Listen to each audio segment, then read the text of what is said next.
We are opening now the public meeting for the Civilian Complaint Review Board. In the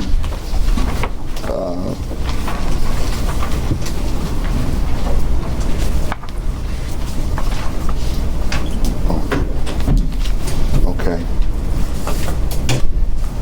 And so we're calling the meeting to order now. The first order of business is the adoption of last month's minutes. And if everyone had a chance to review those minutes and concur that they're accurate, someone can make a motion to accept them. Move to accept. All right, Dan Gittner. Second. James Donald. All in favor? Okay. Aye. Abstain. As do I. Okay. All right. Jeanette and Tony abstain. Okay, now we're going to have, in the absence of our chair, of the chair of the agency, we have formed, as you know, an executive committee made up of Jules Martin, David Liston, and myself. And so we do not have an official chair, but we are managing and handling all of the relative business that the chair would do until the chair is appointed. We are glad to be back in our new offices. It's the first meeting, public meeting in our new place at 100 Church, and I hope that the staff enjoyed the coffee and orange juice and things that we provided just to kind of celebrate and christen our new space and place of work. And so we're excited about that.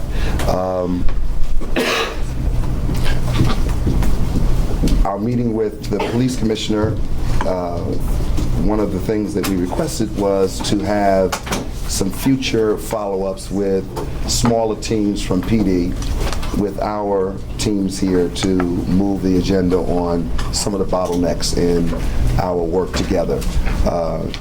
I must say that the investigations department and the requests thereof have been moving much more quickly than in the past, and I think that that is a credit to our meeting with the commissioner, and then his desire to assist us in making sure that we have the tools we need to do our work.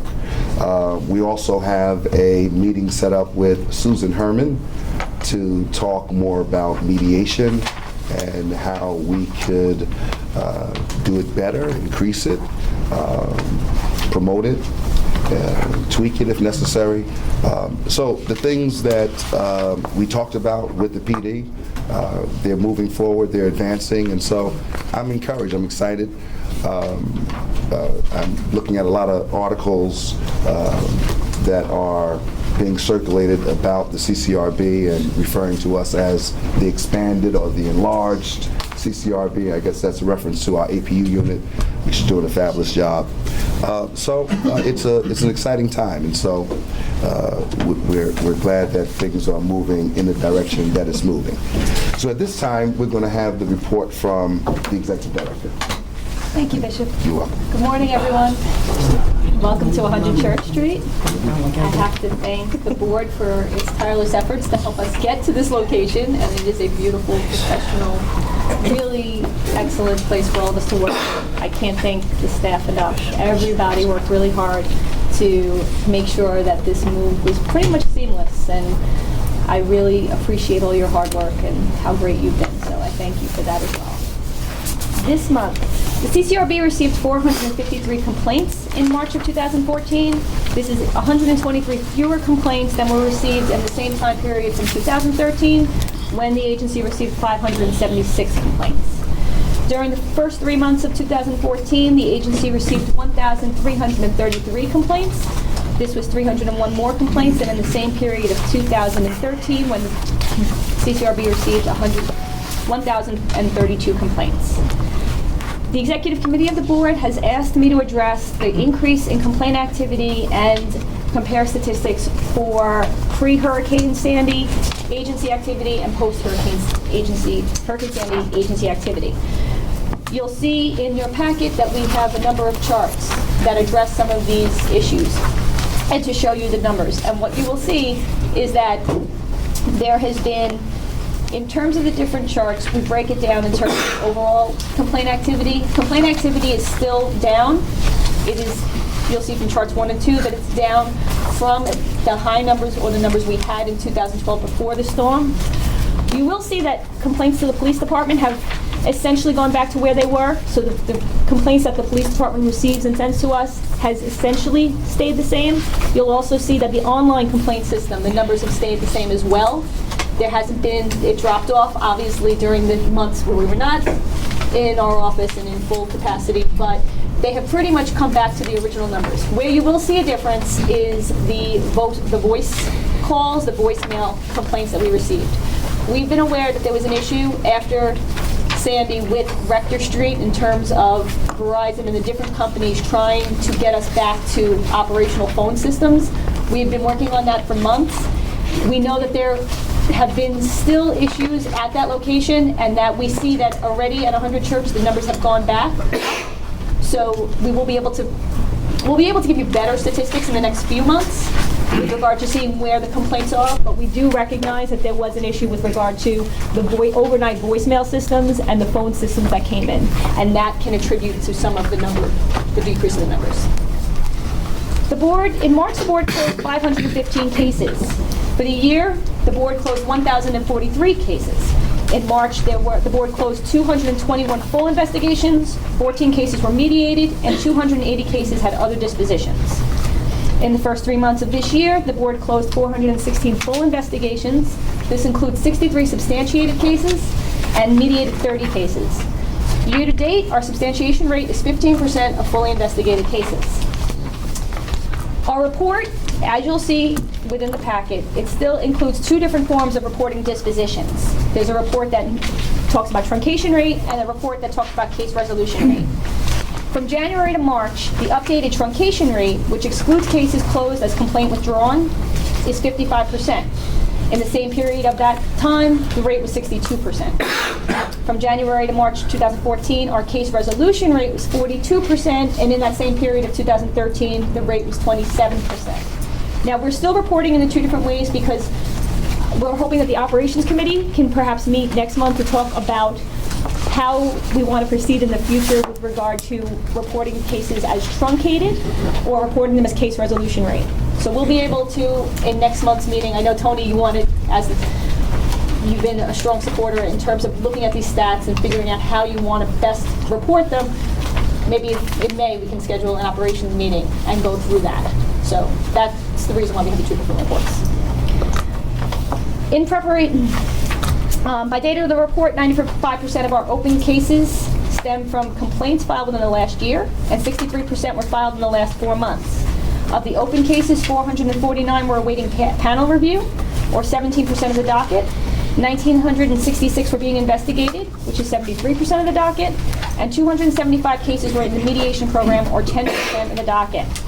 We do want to correct that in February, we reported the docket as 2,599 cases. It was actually 2,724 cases. We have addressed this error and reflected and corrected the February docket to reflect the actual values, so you'll see those reports also in the packet. By date of incident, we have 21 cases in our open docket that are over 18 months. This is 0.5% of our open docket. But out of these 21 cases, 7 cases in the docket are in the docket of the investigations division. In 6 of those cases, the statute of limitations does not apply because the exception under Public Officers Law 75 applies for those cases. The breakdown of the 7 cases is as follows. 4 cases are on DA holds. 1 case was reopened at the request of a complainant, and 2 cases were filed months after the date of incident. Out of the 21 cases over 18 months, 14 are in panel review. The crime exception to the statute of limitations applies in 5 of those cases. And the breakdown of those 14 cases is as follows. 4 cases are now closed. They were in mediation, but they've been closed. 3 cases were late because the board has requested further work on those cases. 3 cases were late because of investigation delays. 1 case was late because it was a complex case with the crime exception applying, and then 3 cases were filed months after the date of incident. In February of 2014, the NYPD closed 7 substantiated cases involving 7 officers. All 7 of those officers received instructions, and therefore the disciplinary action rate was 100% for that month. 79% for year-to-date. And year-to-date, the NYPD's decline to prosecute rate is 21%. In March of 2014, the board recommended charges in 22 cases. These 22 cases have been added to the APU docket, now leaving an open docket of 175 cases. In 3 of the cases, the police commissioner has modified guilty pleas, and we are now waiting formal closure of those cases. In 7 other cases, the guilty pleas have been entered and are awaiting approval from the police commissioner. In 2 cases, the trial verdict has been rendered, and we're awaiting approval by the police commissioner. 10 cases have gone to trial, and we're awaiting verdicts. 4 trials have been commenced, but have not been completed. 36 trials are scheduled, and 18 cases are scheduled for calendaring for a court appearance, and 67 cases are awaiting their initial court appearance after the charges have been served. Charges were filed in 7 cases, and 21 cases were awaiting the filing of charges. One of the issues that was brought up last month was a request to find out whether or not we have a higher inventory of cases at DAO than cases that they are sending back to us. I'm sure, Mr. Gittey, you're going to notice that there's only 7 cases released to us this month. We did an internal search, and based upon our numbers, we find that there's 162 cases that appear open, that are in DAO's docket. However, I am working with Deputy Commissioner Schwartz to make sure that those cases have not been closed and we just weren't notified, or that there's been some other disposition. So by next month, we will have a more accurate report of what DAO's docket is and when those cases were voted by the panels. In our reports, we give you a chart that tells you those cases out of the 7. In the future, we will also report when the board voted those cases out. I think that's great. Thank you for paying attention to that. I try. Thank you. Other than that, I think that's my report. Thank you very much. Yes, sir. In looking at the cases over 18 months, I noticed 4 are still on DA hold. And I know that's always been a concern, and I know we should be visiting that again and to try to come to some resolution or try to develop a policy that we feel that if they're procrastinating and just sitting on these cases and not telling us about them or don't seem to be doing any work on them, I think that we should have a policy where we tell them, listen, we're going to proceed with the case and we should go ahead and continue the investigation on the case. But in analyzing these 4 cases, one is a long-term case. There was a shooting resulting in the death of a female, and that case is still on DA hold, and understandably so. Another one of those cases, my understanding is there's going to be a trial very shortly, probably next week, and that case will be resolved. That should be the resolution of that case. The third one is the Galati case, and we're waiting to hear back from the chief of department on exactly what's going to be happening with that case. The 4th case, interesting case, the officer was indicted for his actions in connection with that case. So that case is literally should be removed from our docket. I tell you what's encouraging about, as I look at some of the stats, at the beginning of 2014, you had 107 cases that were 14 months and older, okay? And what's interesting, that number's down to 52 today. It's been cut in half. And I think a lot of that has to do with the program that you and Dennis had instituted with the intake to expedite those cases. And of those cases, 14 are on review. Of the 52, 14 were late reports over 8 months, and 4, as I said, were on DA hold. So it looks like we're starting to put a good dent in these old cases and getting them off our docket, which is important that we do. And I think with the decrease in the caseload, number of cases coming in, we should be able to more effectively deal with some of those other issues. But I'd still like to see us discuss and talk about what we can do with DA hold cases. Because I think we came close many years ago to trying to get it resolved by telling, after we were telling investigators they had to call the DA every month and find out what the status of their hold was. And if in their mind and with the managers and in consultation with the Chief of Investigations, that some decision be rendered that we're going to proceed and go forward with the case. So I think we should continue with that discussion and come to some resolution. Thank you, Mr. Simonetti. I will say I have to thank the team managers for staying on top of their cases, and they have been meeting regularly with Dennis and I to go over their dockets and make sure that we're all moving forward, especially on the oldest cases. I have to thank Jane Safuni and Nina Mickens, the supervisors of the intake department, for training their new staff and making sure that they're moving those cases forward as well. So I appreciate the hard work of all of those teams. I have to thank Sarah Peterson for getting the reports to us so timely and doing the statistics for us on these. And I also want to mention, I should have mentioned before, we had a bit of a flood. I said, you know, I don't know if pestilence and famine are next, but we did have a flood over one of the weekends, and I have to thank the IT team, Soren and Sarah. I have to especially thank Brian Connell and Shay for making sure that the office, this area was completely flooded 2 weeks ago, and you would not know it. So if that, it's a testament to how hard they worked around the clock to make sure that this happened and that we were able to meet today. So I want to thank them for that.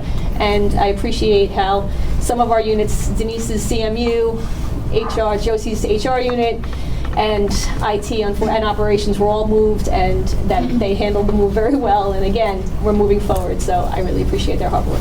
I guess I'll wait for under old business and then ask if other panel members, other board members have any comments on DA holds, you know, because I'd like to hear from other people about that. I have a question about the report, if now's a good time. I asked, it's the report page, it's not numbered, it starts with officers against whom the CCRB substantiate allegations.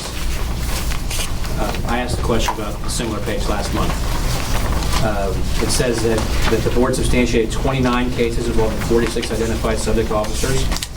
And last month, I think we were told that in the last 5 years or so, the typical rate has been that we've been I think recommending charges in 66% of the cases. I think is that my memory right? Yes. It's hard to, I had to sort of count here, I could be wrong.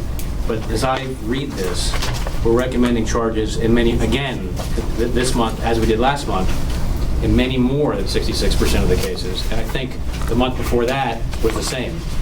And so it seems to me that the historical average of 66%, at least in the last few months, is being blown out of the water a little bit. And I'm not saying that's a good or a bad thing. It just seems that there's got to be a reason for it, and I'm wondering if anybody has thought about it, or maybe it's because we now have an APU. Are there different incentives for different kinds of recommendations? Are we recommending charges for kinds of cases where years ago we would not have? And should this be studied? It doesn't necessarily have to be, there doesn't necessarily have to be an answer now. In fact, there probably isn't. And I recognize that statistics can be misleading. There could be a whole host of reasons for this. But I do think it's worth some study by the staff who have more access to the information to try to figure out exactly what's going on over the last few months. I can give two possible explanations for it. One, you're correct. This month we subbed 20, with charge of 22 out of 29 cases. Right. We have a 76% sub rate. What I will say is that Dennis and I, in meeting with the teams, have made a concerted effort to make sure that all older substantiated cases that are 14 to 16 months and older, are being reviewed expeditiously. I'm reviewing those cases, and so proportionately, you may be getting an increased number of cases with substantiations in panels than you might have in the other few months, because we started doing this in January, where we took those cases and I started reviewing them and getting them out quicker.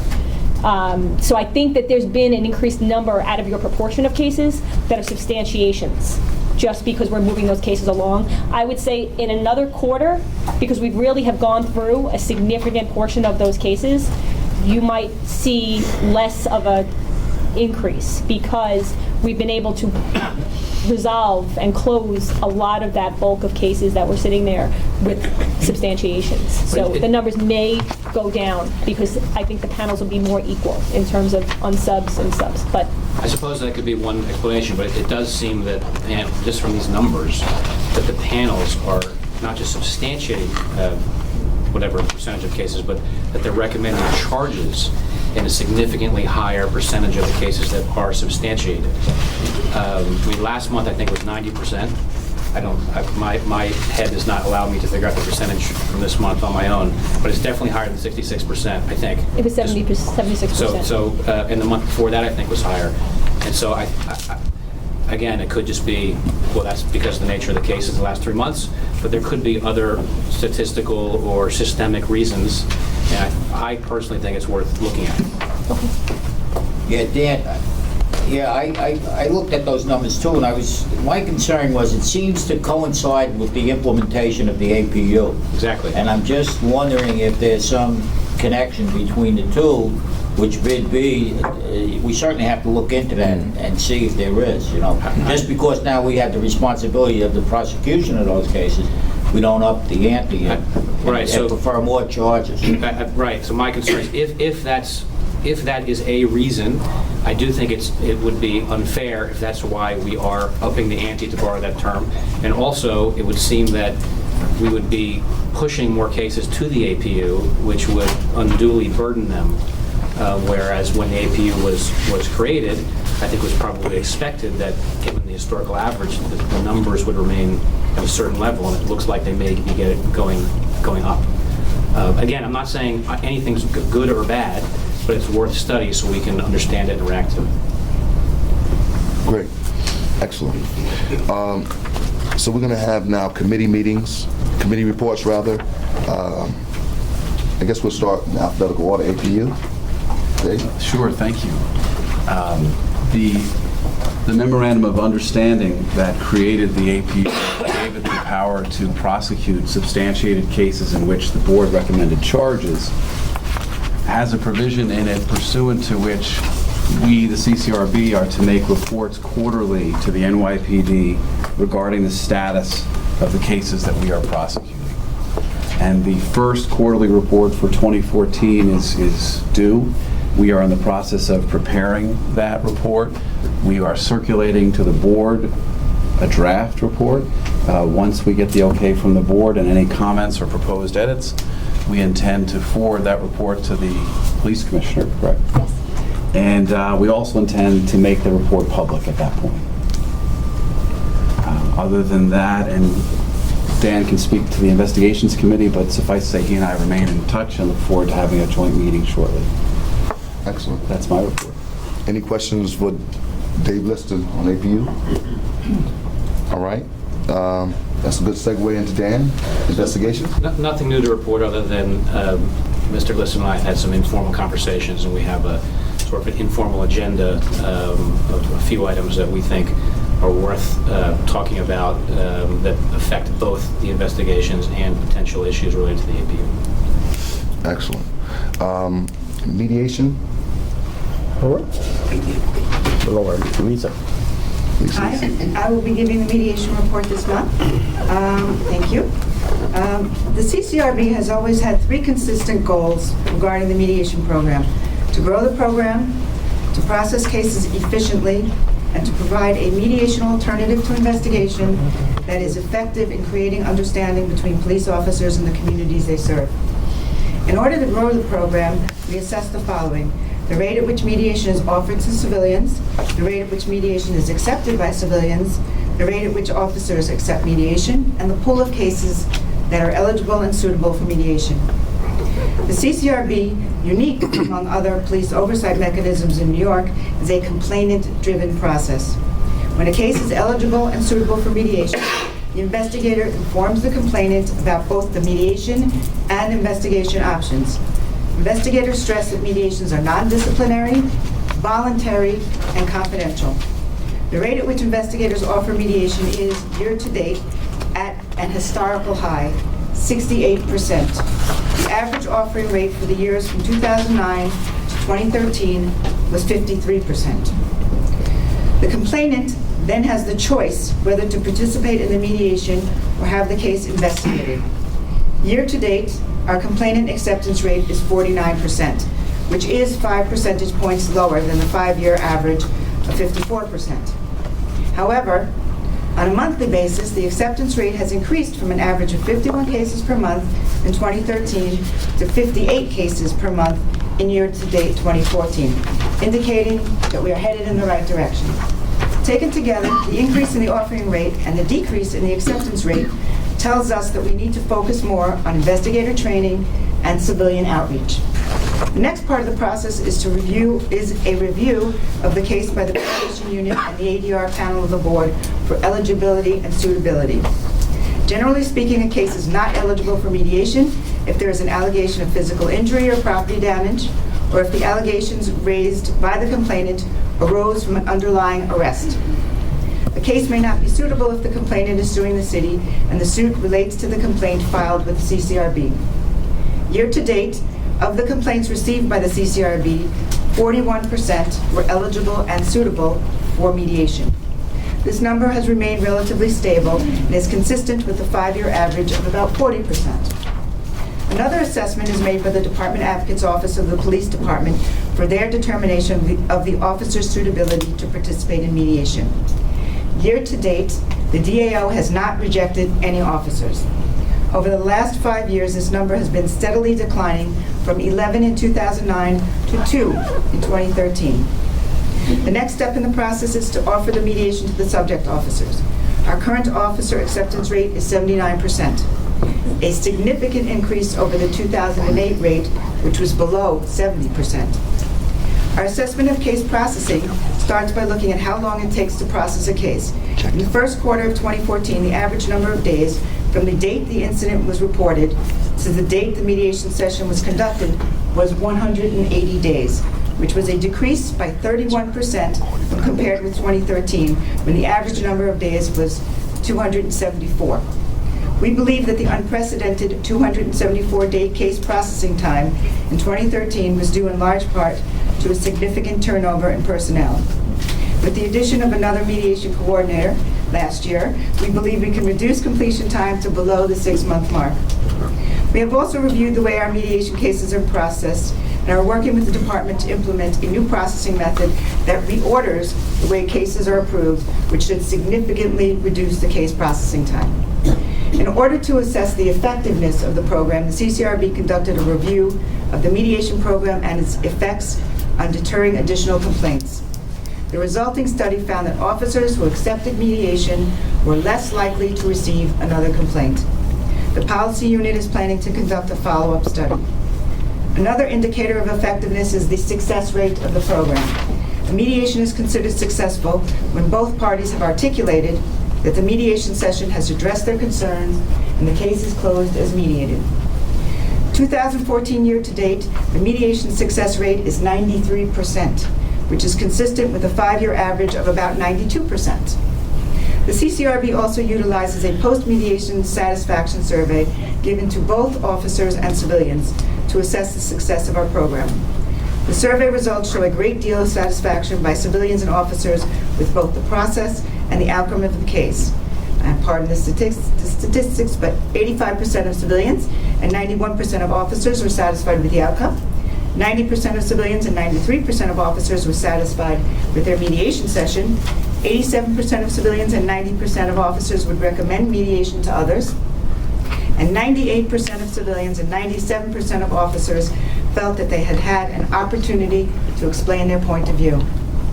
Going forward, the CCRB remains committed to its mediation program and to addressing challenges. As Commissioner Taylor said, next week, staff and board members are meeting with Deputy Commissioner of Collaborative Policing, Susan Herman, to discuss ways in which the CCRB can work with the department to increase civilians and officers' knowledge of and accessibility to the mediation program. A detailed description of the mediation program is given in every outreach event, and mediation staff are often participants. We have implemented weekly investigator trainings and have recently conducted a mediator refresher course. We believe that these efforts will help to effectively and efficiently grow the mediation program and thereby increase communication and understanding between police officers and the communities they serve. Thank you. Thank you so much. Wow. Yes, Tony. Yeah. I want to thank you for sending me that list of cases that are eligible for mediation, those who are not. It's quite an extensive list, and if you haven't seen it in a while, I got to kind of remind myself what's on there and what cases are not eligible. So I think it's worthwhile if we circularize that to the whole board. Sure. And I would like to suggest that the ADR committee, and particularly the operations committee meeting next month, before next month's meeting, that we put that on as an agenda item, So if people get an opportunity to look at the list, because there are cases that are on the prohibitive list that I think we could include in mediation. And I think if we took a look at that maybe, and then we can come up with some ideas to try to expand the program. And I was wondering, Tracy, in your meeting with the first vice president of PBA and their attorney, did mediation come up as a discussion issue? It did, and they always have been very supportive of it, and I have to thank our Director of Mediation, Lisa Cohen, for working with them to have a positive and growing program with the officers. They have actually been very interested in finding ways to also work with us. We want to do some more outreach in terms of discussing mediation to the civilians and with the police officers to encourage them at roll calls and other opportunities, and they have agreed to work with us. And I know that the ADR committee and Lisa have been working to get the detectives union more involved as well, because although they have a small number of our cases, percentage-wise, they are not as receptive to mediation as they might be. And I think in the future, there's been a showing by the police commissioner and his deputies that they are going to work hard to try to increase those numbers as well. Excellent, excellent. Yeah, I would like to thank Lisa for a wonderful report. Yes. Very comprehensive, very informative. Thank you very much. Yes, I want to second that. My pleasure. Mediation is such a valuable tool. We have now, after mediation, we have a personnel committee. I'm not sure if you guys remember, before Dan resigned as chair, he appointed a personnel committee to look at personnel issues, and Al Grant was the chair of that committee. I think, Tony, you're on that committee. Is there anybody else on that personnel committee here? Was you on that, James? No. No? Okay. All right. So, do you want to talk a little bit about Well, anything in terms of... we haven't done anything yet. Okay, good. One of the reasons why was we wanted to have the committee established to begin to put into place some employment procedures for, manual procedures for when employees are leaving, how, cases are reviewed, if employees leave under unfavorable circumstances, so to speak. Is there a procedure or process in place for looking at their cases, etc.? And just the manner and the process in which we hire, managers or executive level individuals. And the decision was made that we would postpone doing anything until Tracy came on board and was able to get settled and get a full understanding of what's going on. And I think you had more than enough time now, right? I have to thank Mr. Grant. He's been wonderful in terms of helping us and assisting us with getting performance evaluations together. He's been working with us in terms of setting up standards for hiring and promotional opportunities, and he's always been a great resource to me and the other staff members in terms of moving forward with some of the very important hiring positions we've had and really moving with our employee manual, and I can't thank you enough for your assistance. Hey, my pleasure. So we'll continue to formalize that stuff, and once we have, a report that we can present to the board of where we are, what these policies and procedures are, we'll do so as soon as possible. Excellent, excellent. Mr. Chairman? Yes, Tony. Last month while I was in Florida, I was able to watch the meeting via podcast live down in Florida. It was quite an interesting meeting. And then after the meeting ended, I called Tracy and I made a comment. I said, Tracy, I never realized that being so close, when we're all sitting here, sometimes you don't see trees through the forest. And I said, what was very evident was you were the only female of all the people sitting up here. And I've been on the board over 17 years now, and I can tell you, we always had 3 or 4 female members on the CCRB. So just be cognizant of it, the discussion we had. And I know the mayor hasn't appointed a deputy mayor yet. It's difficult to get some of these issues over to City Hall and let them know. But in light of the memo that they sent to all agency heads, talking about these issues and diversification and all those things, I think it's a very important issue. And I think Al and I had a brief discussion, and we have to look at our own personnel here in terms of the supervisory people, the investigative staff, and make sure that we apply the diversity fairly across the board with that. So just, I hope they get a deputy mayor soon, or somebody that we can talk to over at City Hall. Excellent, excellent. Now we're going to have a report from Outreach. Outreach has been very, very busy and very successful in that busyness. I want to ask Brian Connell if you can give us an update on that. Yeah, we have had a number of, a lot of diversity in the outreach. We're doing more religious religious places. We've been doing a lot of schools.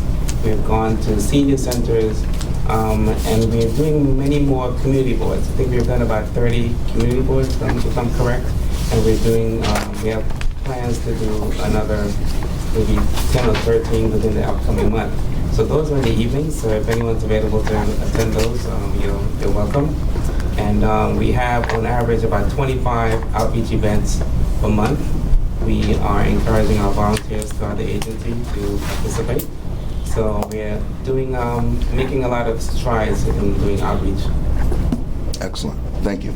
And just to give you a more concise breakdown, where between January and March 2014, there was 23% were presented at non-government organizations, educational institutions 38%, religious institutions 7%, and government institutions 32%. And the outreach is very important, because if we're here and people don't know that we're here, then it doesn't make sense to be here. And I think that getting the message out clearly and to the right populations is very, very important. So thank you so much, Brian, for your work and your efforts in that department. It's been really, really robust. Okay, so now we're moving to, did I miss any committees? Operations and reports? Reports. Yes, I'm sorry, James, reports. Yeah, Marcus Soler and the staff members are working on 3 possible areas that we can report on. The topics are use of I-cards by the police department when they're trying to, or when in the process of conducting an investigation, they use the so-called I-card to locate. Well, I'm not explaining this very well. An I-card would identify a person of interest in a particular investigation. The typical pattern is the detective would go to the residence or the place where the person is known to frequent, and then there's typically interaction between family members. Frequently the person is not there, but it does generate a significant number of complaints, we believe, but we're looking into the data on that, and that is one area. The other area is the use of pepper spray. I believe there's a report that was issued many years ago, and that's an area which can be updated, and that's also being worked on. And the third is a possible report on searches that occur in the process of car stops. And that also is an area which generates a substantial number of complaints. So those 3 areas are the ones that are being looked into, and hopefully we'll have reports on those in the future. And that's the report. Thank you. Excellent. Any questions for Commissioner Dowling? No? Okay. Did I get all the committees? Excellent. All right, so now we're moving to old business, and I think, Tony, you wanted to have more conversation about the APU. Yes. Under old business. You want to open that up now? And not the APU in particular. More important, the DA Hold case. I'm sorry, DA Holds, right. The DA Hold case. I'd just like to know board members' feelings about the DA Hold. Many of you having been ex-prosecutors, so you're familiar with what goes on both at the local DA's office and the federal DA's office, at the federal prosecutor's office.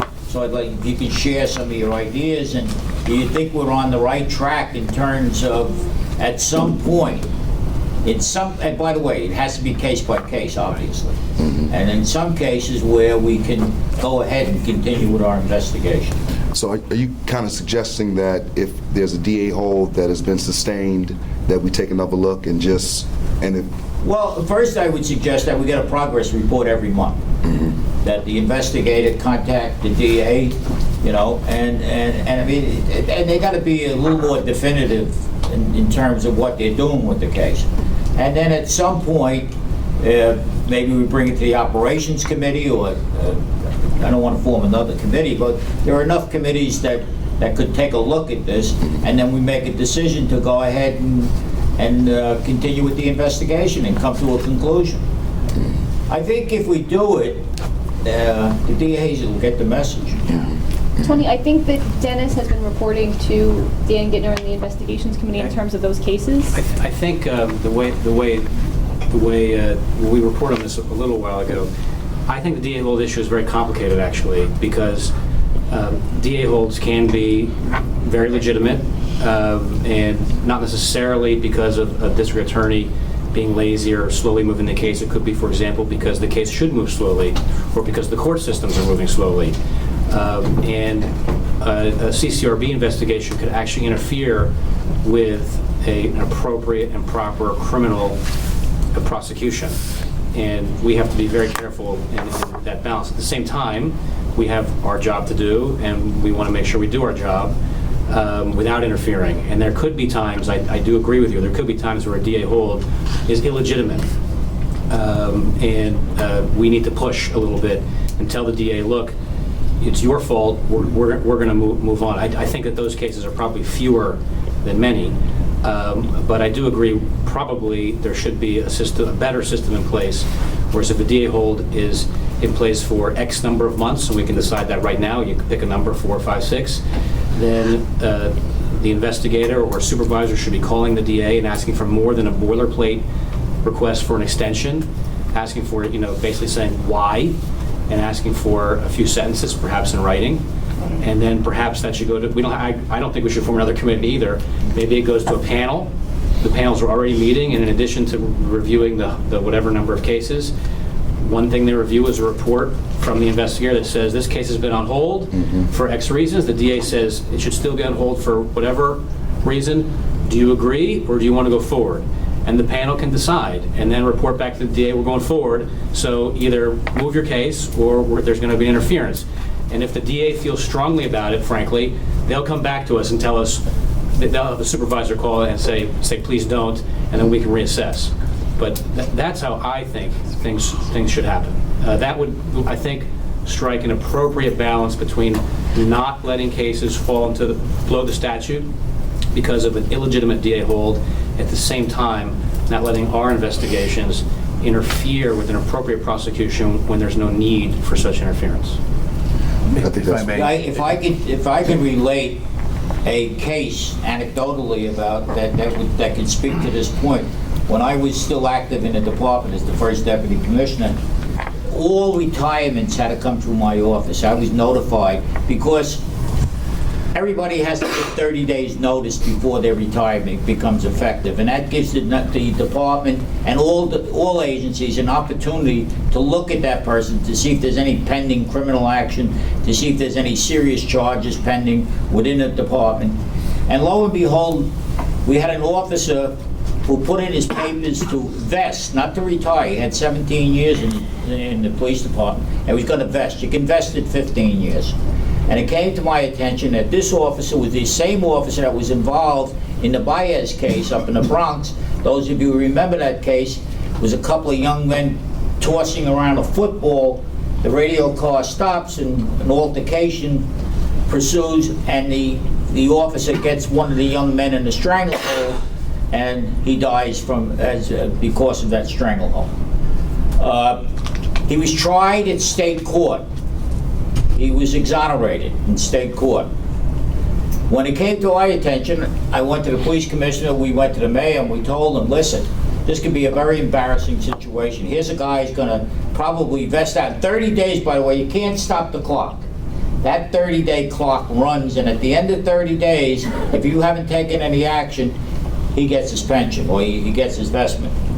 So, Mayor Giuliani was the mayor at the time. Him having been the federal prosecutor in the Southern District, and Mary Jo White was the then current sitting person, he called her up, and because we had a hold on the case, we had a DA hold. She was pursuing some civil rights charges against him. And he told her, listen, we're going ahead with this case. We're bringing him into the trial room, and we're going to try him for the stranglehold. And she says, you can't be doing that. And he says, well, I'm telling you, we're going to do it.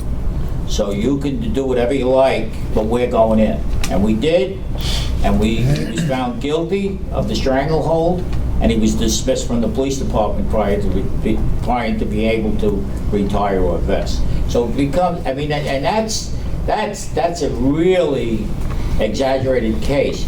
Most cases, if you look over my years here at the Civilian Complaint Review Board, I bet there are very few cases that are on DA hold that finally wind up in indictments. Very few. I mean, this one that we have pending now with the homicide of the female, where police killed the female, that's understandable. That case we got to continue on a DA hold. But the other cases, in my experience, are certainly nowhere near the Baez case, and certainly nowhere near a death in custody or a death by police. I think the majority of DA hold cases do not involve situations where the criminal prosecution is against the officer. The majority of DA hold cases, I think, involve situations where there's a prosecution against somebody else, Right. and one of the officers involved in that case has a complaint against him or her. So I think it's, I know the Baez case a little bit, but and it's a good illustrative case, but probably most cases are a little different. And what I would do, I think, is institute a system where every DA hold, where we respect the requests, at least initially, every time, 100% of the time. Absolutely. Let's say for 3 or 4 months. And then after 3 or 4 months passes, it automatically goes to this process where the investigator makes this phone call we just discussed, and it goes to the panel. And that can happen every month. That's not a severe burden, particularly given the number of cases that are on DA hold. And the panel can then decide. At some point, it'll get closer and closer to the statute of limitations issue, and the balance may change according to the panel. And I think the case should stay with the panel that initially ruled on it, so there's some history of it, so they understand the dynamic. That's what I would do. That's the system I would institute.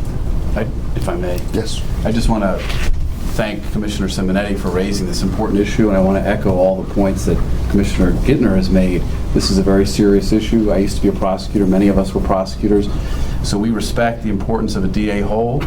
Prosecuting cases is difficult enough without having to worry about your officers being pulled into other proceedings, making statements that somehow complicate the prosecution of a very serious case. Having said all that, we've got to balance that against the mission that our agency has, which is to investigate these cases and prosecute them. And at some point, it may just be difficult, but we may have to say to a prosecutor, we're going to go forward, as Commissioner Simonetti suggested, and you'll just have to deal with this as best you can.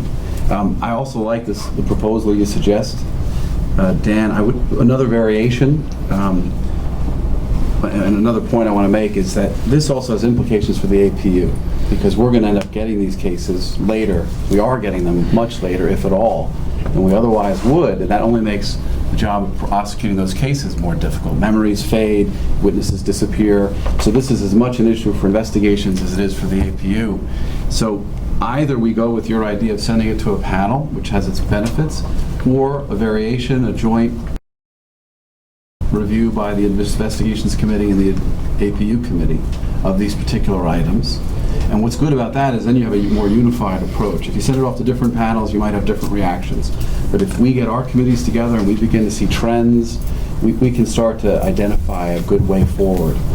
Whether it's my way or your way, I think it's good that we give this the attention it needs. I think that's a perfectly good idea. Having the consistency is not something I had thought of as I was talking. I think it's a good idea. I wouldn't necessarily want to divest the board members who are not on either of those committees of being involved in these decisions if they wanted to be. Sure. Which is one reason why I suggested the panels, because I think that would be evenly spaced out. But either way works for me. Okay. And I think the way our committees work, if I'm not mistaken, is even if you're not officially on a committee, you can attend. appear Yeah. and attend. Absolutely. And so the more the merrier. Fine. Excellent. Now, doesn't the clock stop when we get a DA hold? No. No. That's another problem. No. But in those cases where there's a It's crime only if it's a exception crime applied. exception. Right, only if there's a crime exception. But I think you'd be hard pressed to prosecute those cases too. Not being an attorney, but I think you would be hard pressed. I think if that went to an appeal course, I don't think it would hold up. That you can go ahead and prosecute the case, just because it was a crime exception. I don't think that would hold up. I mean, that's my own personal feeling. You think that they would make a motion to dismiss based on Yes. statute of limitations? Not the statute of limitations, the fact that you passed the statute, you're saying it's a crime, unless it's a very serious offense. Believe it or not, I mean, I've done the research on this, and the case law has been very clear that even if the person is no true billed after indictment, even if they're found not guilty after trial, it doesn't matter. As long as the officer's actions could have constituted a crime, even though he's never been found guilty or there's been adverse findings, it doesn't matter. The It's officer's still- conduct. I'm sorry? The officer's conduct. It's always the officer's conduct. In those cases, we do have scenarios potentially where a complainant's conduct is the reason why the DA has asked for a DA hold, or the officer's conduct doesn't rise to the level of requirement. Those are the DA holds that are more complicated for us. I will tell you that independent, we always make sure that there's a request from the DA. We did have a case recently where an officer came in and claimed that the DA had told him that the case should be on a DA hold and so he shouldn't give an interview, but the team was very professional, they handled it very well. They came to me and Dennis, they asked us if that was the process, and we said no. Until the DA actually asks for the DA hold, go ahead with the interview. There's no reason not to, and they did. So, Just so I can be clear, that when there's a DA hold, my understanding is that the clock continues to tick. Yes. it is a courtesy. A DA hold is really just a courtesy from us. It's not a court order telling us that we can't proceed. It's the And DA. so we're trying to be responsible, right, and balance what we're trying to do with what other people are trying to do, as well we should. But I've asked this before, and I'll ask it again, and I think it's something we should keep our eyes on. When I was a prosecutor, and I remember dealing with 30-30, which was the law that requires the cases, as many of us know, be prosecuted within a certain period of time. And I had to deal with that as a prosecutor, but I also had certain exceptions to that rule, and there are a lot of them. And these were exceptions for pursuant to which the clock stopped ticking. And that was important so that certain things could happen without the clock ticking. I don't know why the clock continues to tick while we're doing the responsible thing and allowing a DA to do what they're supposed to do. Exactly. I wish there was a way, and I think there has to be a way to revisit this. That's in the CPL, I would assume? Under the CPLR, we have certain Under exceptions. 30, if the judge can always say that the time is told, the time is stayed, and the DA will often ask for that, and if a judge orders that, that's one thing. If there's discovery pending, the judge can decide to toll the time while discovery motions are pending or discovery is being exchanged. The list is as long as So- my arm, and the point is, it's just that long. There's so many exceptions that stop the clock, and as well they should. There aren't that I don't know many- why we don't have it. Right, we don't have them, unfortunately, unlike in the 30-30 world. And it's unfortunate, and I think maybe the law should be changed. Maybe we should press to have it changed. I agree with that. And/or, I think there is some value to asking the police department to agree to essentially toll the statute during the course of the hold. I think even if the individual officer doesn't agree to the stay. That's true. If You're the right. department agrees to the stay on behalf of the officer, it's probably never been tried by a court or a judge, but I think there's a good legal argument that the department can bind the officer for whom the officer works. You know, the department can agree to the stay and the clock would not tick. And perhaps we should negotiate with the department to have them essentially agree to stays whenever there is a DA hold that we respect. If I could suggest your meeting with Susan Herman next week, next Monday, that be brought up with Susan. By the way, I worked with Susan for many, many years when she was in the police department. She was special counsel to the police commissioner. And we developed the domestic violence policy that's currently in the police department way back then. So she's a very smart person. And you suggest something like that to her, she'll take that under serious consideration. Excellent. We'll do that. We can do that. You bet. Thank you. Sure. Okay, any more discussion on, any more old business? Al? Just the one thing that I'm concerned about is, you know, we talk about doing all these things, and then 2 months from now, everybody forgets. So all I'm asking is that we document these procedures in a memo, that 6 months from now, we can go back and look at the memo and understand what our procedures are.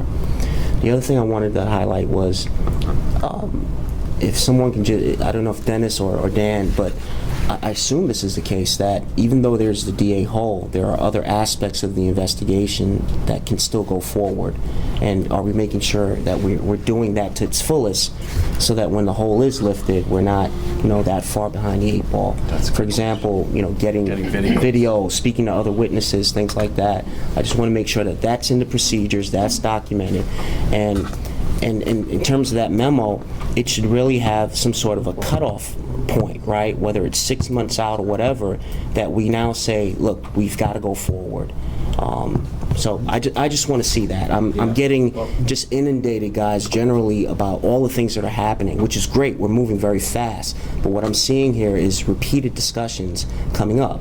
And the example I can give is that one of the things that we talked about when Katrina happened is we got hit with all of these cases, and we realized that there wasn't a statute of limitations in place, a carve-out for this, for an act of God. And every other agency, I think, had it, and we didn't. And so, still don't. Right, and we still don't. And so I know that's one of the things we talked about the general counsel, one of the first things we're going to need him to do, and certainly the statute of limitations carve out for this instance would coincide with that. But again, I just want to make sure when we're moving forward as a board and we're laying out these things, it has to culminate in a memo laying out the process and the procedures that we've come up with, so that we're not doing this over and over again. I took, your point is good that we shouldn't just talk, we should do. Of course, I agree with that. I just want to say that with regard to the DA hold, I do think that investigations probably can do some things during the course of the hold, but just I'm not sure it's good policy to say that they should automatically talk to any witnesses, for example. I think it really has to be on a case-by-case basis, as you know. I agree. I agree with that. But, generally, I'm saying there's certain things that can be done. There's a lot of things that can We get can make done. document requests, Basically, video requests. Yeah, things like that. whatever it is. I agree. Whatever it is, but I know, Dan, you're going to be thorough with it. Right. I just want to make sure that the memo's there, so that 3 years from now, when another crew's in here, they're not doing this all over again. We'll rely on the wisdom of the investigations committee when those cases come to you guys, and then you can report back to us. That's fine. Hopefully I have some wisdom. You do. You do. You do. Okay, so we're moving on now to new business. I guess it's a question rather than a statement. The police department is undertaking some kind of a survey currently, and the only thing I know about it is what I read in the paper. And I guess it has something to do with satisfaction, or public satisfaction of services they receive. Maybe it has something to do with morale, because that seems to be a very timely issue that's percolating around town. So I'm just wondering, many years ago, we attempted to do something with CCNY. We had a professor that was willing to come in and look at the agency and look at our relationship with, particularly with the people that we were serving, our complainants, to do something. That never materialized. It never came to be. So I'm just wondering if we can get some information in your meeting Monday, if you can ask Susan about some of the particulars of the survey that they're going to be conducting, if we could kind of tailor something like that maybe for this agency. It's a great idea. It's been in the pipeline as long as I've been here, but we've never done anything about it. We do it for mediation, you're right. And that's do it something for that we could branch out, but Yeah. that is something that, What we're doing for mediation could be a perfect model Yeah. for other parts of what we do. Exactly. Are we finished with old business? We're never finished with I'm that. finished with all business. So we're moving on to new business? No. No? Okay, so now we're going to open up to public comment, and we have on our list a very lengthy public comment, about 10 people. But we're going to call I'll Mr. take Dunn up all first. 10 of theirs. I think for all 11. Tony, welcome back. I can barely see you, but I can hear you clearly. You're channeling the NYC. Good for you. Right down to gender representation on the image that people see on television as we speak. I didn't steal anything from the ACLU. No, I'd love hearing you say it. All right. So on the new place, congratulations. I know moving to a new place is a big deal. I have to tell you that I remain concerned, and I've talked to Tracy about this, about public access to the agency. And I know that Tracy is concerned about this, and there's been discussion about it, but and I know she's taken some steps to try to address some things. Starting with the paint scheme, which, given that orange is the new black, it's a little bit unfortunate, prison-like message it gets sent. But I know the waiting room got repainted, so that's good. The fact that you got people behind glass in what looks like almost like a cell, I think is not a good start. But even downstairs, I'm telling you, you have to step back and understand the difficulty of getting in here. I come to this building all the time. The water department's here, I come here all the time. This is not a space that is something that people can easily get to from the street. This is the only space you have in the city of New York for people to come in and engage with you. And everything from the rigmarole to desk to having had your photograph taken, which I understand was not supposed to be the case, and I think you're going to have a separate entrance at some point, which maybe that will not be the case. But I really would encourage you as board members, you kind of get into things and you're the privileged people here and you have a pass and you just whisk in. And let me tell you, I would encourage you to step back and say to yourself, how welcoming is this? How is this a space? And someone who is a typical complainant is going to feel trying to get in here. And I would really encourage you, as you go forward, I know there'll be lots of tweaks, it's a new space, you're dealing with floods, you're dealing with pestilence, you're dealing with famine, I get it all, but I really think you want to try to pay more attention to that. Okay, on the report, on the 18-month cases, Tony, I see that, and you missed several meetings of discussion about this, but the kind of the 14, 15, 16-month numbers have come way down, which is great, because that, of course, means that you can have far fewer things coming to the end of the process. But there are still a lot of 18-plus month cases on there, and I was a little confused. I mean, I see you're trying to put more information on the report about the 18-plus month cases. There now seems to be a new category of mediation waiting board review, and you have 3 cases, I think, maybe 4, that are mediation cases that are 18-plus months, and I just have not seen that before. Are those ones that have gone through mediation and the board has to sign off on it? Is that something that's awaiting board approval so it can go into mediation? Those cases were closed by the panels last night, the mediation panels. So when we say pending board review, they were awaiting their closure. So they're actually not, they shouldn't be on the list as of today. Okay. Because they closed last night at 4 o'clock. Okay. So but the thing, Tracy, I didn't quite get is, why would you have an 18-plus month mediation case? I just would not have thought that any mediation case would get anywhere near that long. We're that old, and you've got cases that were filed. 2 of them, I think, are 1 day after the incident. 1 of them is 2 days after the incident. You don't have to answer that question. I'm just, when I look at the report, I'm struck by how old some of these cases are. And on that point, you didn't talk about your city council testimony, but you mentioned that there were 21 statute of limitation cases in calendar year 2013. And I took it from the testimony, there was 21 substantiated cases where the statute of limitations was blown.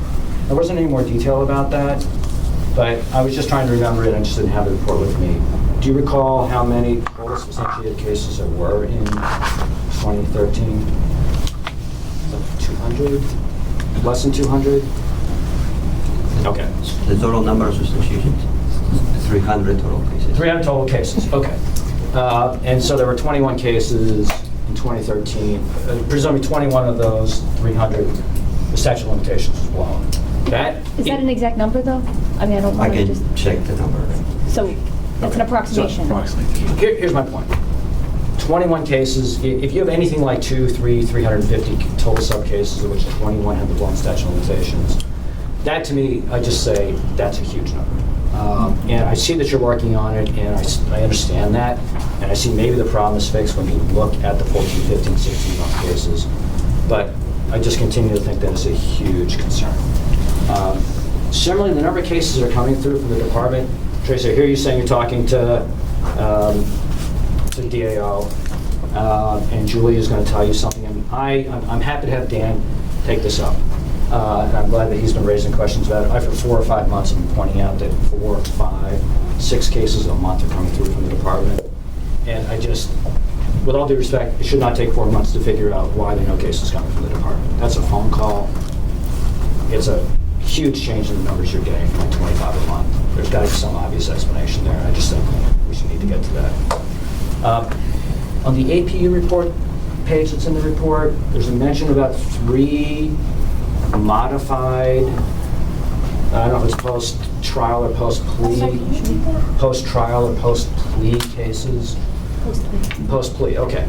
So what I didn't see was any cases, and maybe this is just a function of the categories, where the police commissioner had approved something that was a final disposition from the CCRB process. And I don't know if there have been any such cases, but that category, which is at the top of the list, suggests that at least there are 3 pleas that have gotten to the police commissioner, all of which have been modified by him.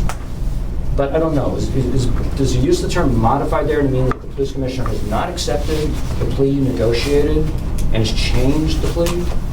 Yes. Okay. I think there needs to be some reporting to the public and discussion amongst you about what the police commissioner is doing with your plea negotiations. Because needless to say, if you're doing all this work and you're pleading these cases out, which you all know can be a big process, and then it goes upstairs and you said, nah, that completely cuts you out in terms of your effectiveness in negotiating pleas. And the unions will know that, and they're going to change their practices in negotiating with you on pleas, so I would just encourage you to take a look at that. Okay. On the testimony, the city council testimony, as I mentioned, there's no discussion about that, but there are 2 things I was struck by, I was happy to see. The 5-borough initiative. I didn't see a lot of detailed discussion in there about what that would actually do. And I saw what was in there. And then there was the field investigation piece also. And again, Tracy, I know you have talked about this and other members have supported it. I think what you're trying to do in the boroughs is great. I just feel like there's been a discussion about this for a very long time, and as we stand here or sit here, there is not a space outside of this space right now where you can meet with people, that you do meet with people who are complainants, and it's just a huge problem. And I think it is a mistake to use simply to wait for the city council to give you more money to do it. I think you've got to find some way with the resources you have. Maybe they'll give you more resources so you can do more. That you're redeploying people here so they get out of this space and they get out to the communities where people are having encounters with the police and you can engage with complaints. I'm just telling you, it is loose. When you're here, and I understand why you're here, but when you're here, you are just completely separated from most of what you should be doing. The third thing that's mentioned in the testimony is hiring some more lawyers. Always happy to hear the CCRB wants to have more lawyers, good for you. But it did raise the question, because it said that many of your cases involve legal issues. I was curious where things stand on the memo we discussed for a couple meetings about the summons and frisk issue, which at the last couple meetings was mentioned. Summons and frisk issue, which at the last couple meetings, Tracy, I think you said the board was looking at, there would be discussion about, and is that just on the list, or, you know? It's on the list, but it's related to an individual case, as we've discussed. Okay. Well, as you know, I'm raising the broader policy issue, and I'm with Mr. Grant in saying that you guys have a million things going on, to your credit. I mean, there's a lot more activity, which is great. One of the challenges with that is a lot of things get talked about in a board meeting, and then the world of business keeps going on and things get lost. So to the extent there's an institutional memory here and I'm part of it, I will keep reminding you. I'm trying not to nag, but I do want to not lose track of that. Can I ask you, are you asking the board to make a legal determination about whether stop in connection with a summons is right or wrong? Is that what you're basically asking, like an advisory opinion as to whether or not we think in general that's a good or bad thing or in violation of the Fourth Amendment or something like that? Is that what you're asking? I just want to make sure I understand what you're saying. What I'm responding to is a memo written by a high-level staff person that took the legal position that officers were free to frisk people who were being given a summons without any suspicion that the person presented a danger that would otherwise allow a frisk, and took the position that in those circumstances, misconduct should not be substantiated because that was a permissible frisk. So there is a agency document right now that takes the, I'm not sure if it's a legal position, I would treat it as a legal position, that says to what I've been told is in an individual case, but it does not have any particulars about any individual case, but says, Except for the case number. it's got a case number on it, that's it. Says, pretty particular. it is fine to frisk in these circumstances, do not substantiate.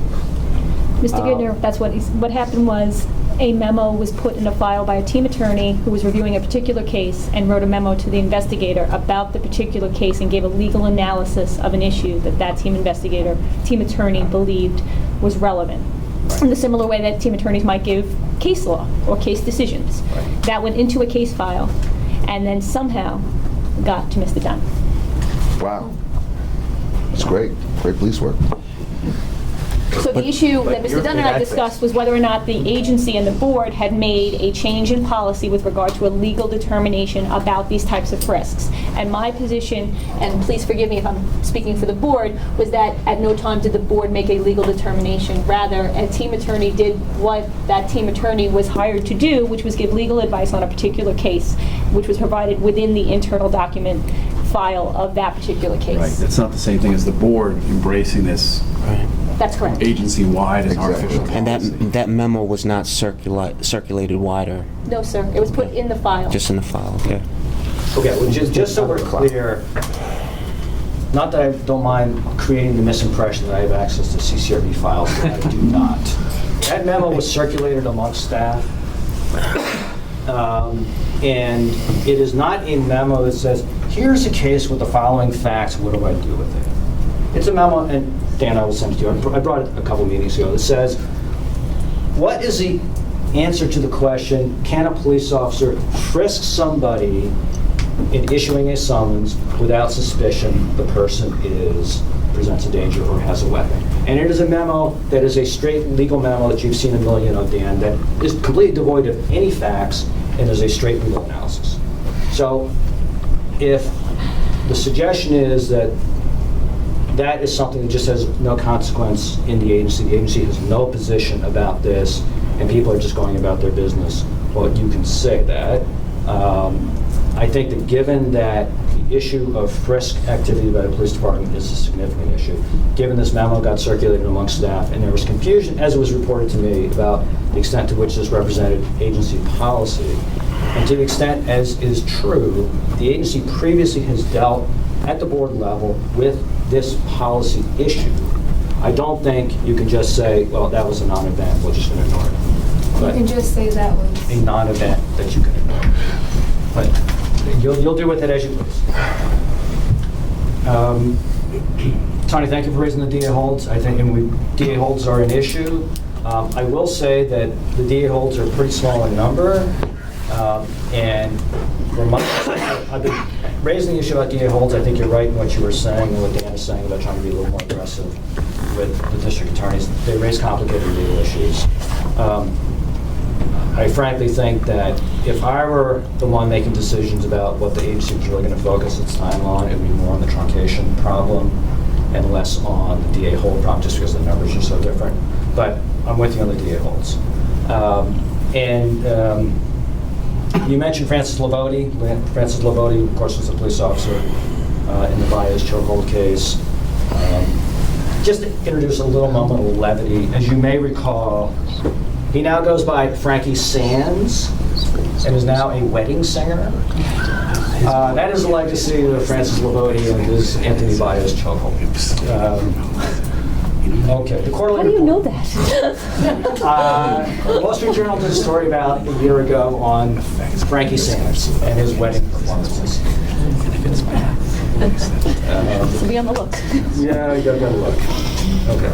All right, finally, I just want to mention our mediation, because this relates to this. I would like to get, if possible, I don't know if you, Lisa, were reading something, but I don't know if that's going to be provided. I don't think there was something in the packet. There'll be a transcript. Well, there'll be a transcript, but to the extent that you read something, I would ask that you make that available to the public. There are a lot of statistics in there, and my head was swimming halfway through it.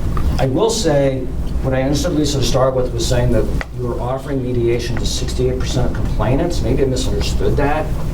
Okay, so I misunderstood that. I see Tracy nodding her head for purposes of the transcript, but, And there are charts, there are mediation charts. okay.